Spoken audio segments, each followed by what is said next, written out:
Të dashur miq, motra dhe vëllezër të besimit islam në mënyrë të posaçme, dhe të gjithë ju së bashku që dashamirësisht e pranuat ftesën time dhe të lindës për qenë dëshmitar të frymës së vllazërimit që i prin sofrës së iftarit. Mirë se keni ardhur. Sot është një iftar i posaçëm edhe për faktin se nga njëra anë imazhi i këtij iftari është imazhi i xhamisë së bukur të Ballijes në Elbasan, e cila u vlerësua edhe me një çmim ndërkombëtar për arkitekturën, dhe në ndërkohë sot në Tiranë ka hapur dyert më në fund pas shumë vitesh pritje edhe xhamia e madhe e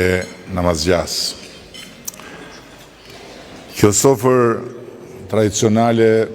për hir të vërtetës më jep gjithmonë një ndjesi gati fëminore e gëzimi, dhe mund të them se me një farë naivitetit cilin nuk ja qortoj vetes time, e shijoj këtë moment të muajit të madhërisëm të Ramazanit, kur na jepet mundësia të ndjehemi mirë në besimin tek mirësia e njerëzimit, tek triumfi i dashamirësisë dhe tek rrjedha pozitive e jetës. E thënë ndryshe, në një ditë të tillë jeta duket më e bukur dhe më e lehtë, ndërsa pausitë dhe shëmtitë e kohës duken shumë më të kapërcyeshme dhe madje të papërfillshme. Por në ditë si kjo, unë, jo muslimani, mendoj gjithnjë dhe mirësinë e të jetuarit në një vend ku ritet e besimeve shfaqen në harkun e vitit si pjesë shumë të bukura të njëjtit gjerdan në petkun e kombit ton. Dhe kam sjell këtu me vete sonte vargjet që më së pari në italisht i patshkruar në 1942-shin një poeteshe re shqiptare e besimit islam, Jolanda Kodra, e diplomuar për letërsi në Itali dhe që ja kushtonte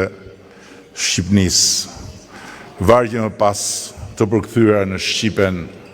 e asaj kohe të viteve 40. Kanga e Muezinit dhe Kumbonat, që të ramen muzgu mbushur me ervjolcash, grishin njerëzin me u përmbledhur në lutje dhe me mendu e mbi saj sa gjana të mshefta. Kryzohen najri në një të vetëm za pajtues, qortues e të mpreht,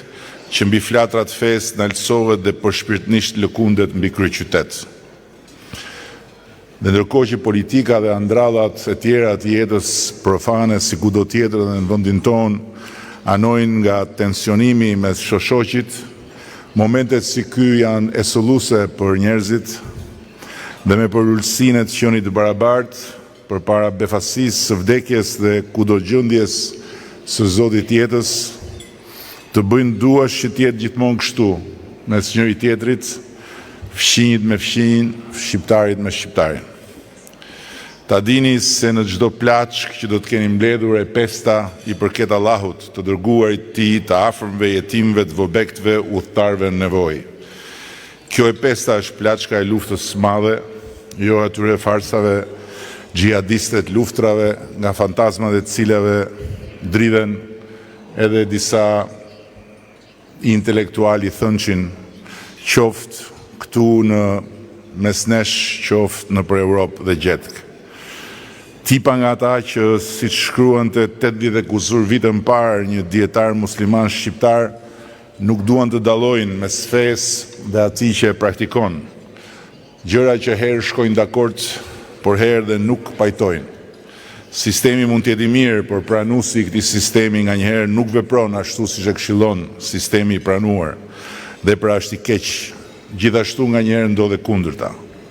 Ndërsa në Europë, pasi Europa është sot e gjithë ditën kryefjala gjithmonë më e rëndësishme e këtij momenti të jetës shqiptare, kur dyert e Bashkimit Evropian janë hapur si një mundësi e artë për ne që të kapërcejmë pragun e tyre, shpesh dëgjojmë që nuk dinë ç'ton për fenë e muslimanëve. Ndërkohë që ne në Shqipëri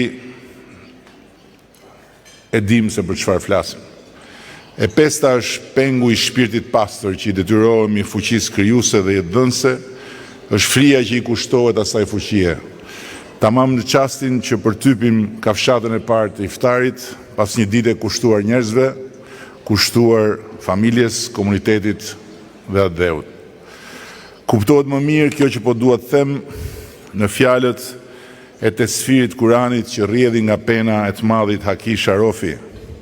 Lufta e shenjtë që i kushtohet mbrojtjes së dheut dhe idealit të kombit, që është liria e sovraniteti, nuk vën para asnjë qëllim a interes personal, asnjë ideologji a parti, por vetëm qëllimin e përbashkët të mbar kombit.